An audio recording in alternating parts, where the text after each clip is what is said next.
हिमाचल की वादियों में कई तरह की धार्मिक यात्राएं साल के अलग अलग महीनों में शुरू होती है। इनमें से एक है सावन में शुरू होने वाली भगवान भोलेनाथ को समर्पित श्रीखंड महादेव यात्रा। लेकिन इस यात्रा ने अभी तक ये यात्रा नहीं हो पाई है। इसके पीछे प्रशासन ने किस बात का हवाला दिया है, साथ ही स्थानीय कारोबारियों की मांग पर क्या आश्वासन दिया गया है, इस रिपोर्ट में आपको ये जानने को मिलेगा।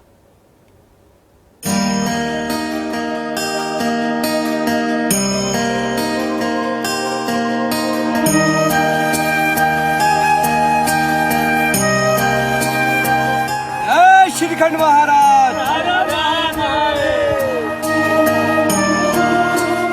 18,570 फीट की ऊंचाई पर मौजूद ये पवित्र शिला, जो कि शिवलिंग के रूप में पूजी जाती है।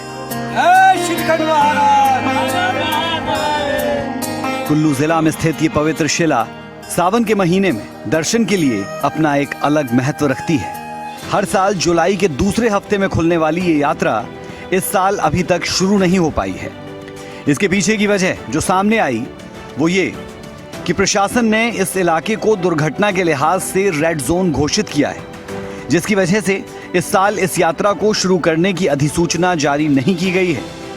ऐसे में इस मुद्दे को लेकर श्रीखंड महादेव संगठन का प्रतिनिधिमंडल ढालपुर में डीसी कुल्लू से मिला और यात्रा को शुरू करने के बारे में भी चर्चा की। इस दौरान संगठन के सदस्यों ने ये सुझाव दिया है कि अगर ये यात्रा रेड जोन में आ रही है तो इस साल श्रद्धालुओं को भीमद्वारी तक जाने की अनुमति दी जाए, ताकि श्रद्धालु वहीं से श्रीखंड महादेव के दर्शन कर पाएं। डीसी साहब ने जो हमें आश्वासन दिए कि अब इसमें जॉइंट इंस्पेक्शन होगी, जिसमें सारे विभाग जाएंगे।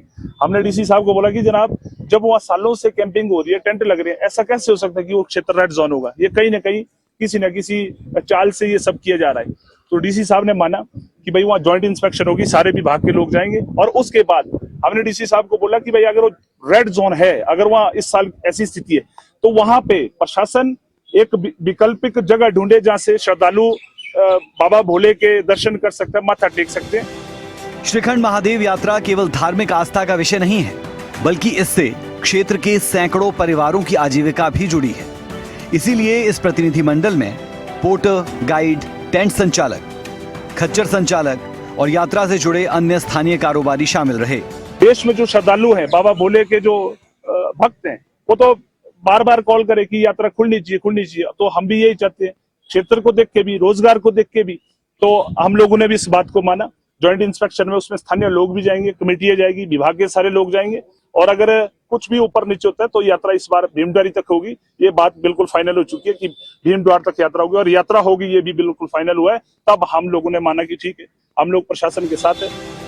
प्रशासन के आश्वासन के बाद एक बात साफ है कि इस बार भी यात्रा होगी, लेकिन यात्रा की अनुमति ना मिलने से स्थानीय लोगों के सामने आर्थिक संकट की स्थिति पैदा हो रही है। ऐसे में यात्रा शुरू ना होने का सीधा असर स्थानीय अर्थव्यवस्था पर पड़ सकता है। प्रतिनिधिमंडल ने प्रशासन से ट्रैकिंग मार्ग का शीघ्र निरीक्षण करवाकर मरम्मत कार्य पूरा करने के साथ साथ सुरक्षित परिस्थितियां बनाने पर यात्रा जल्द शुरू करने की मांग की है। खबरें अभी तक के लिए कुल्लू से मनीष ठाकुर की रिपोर्ट।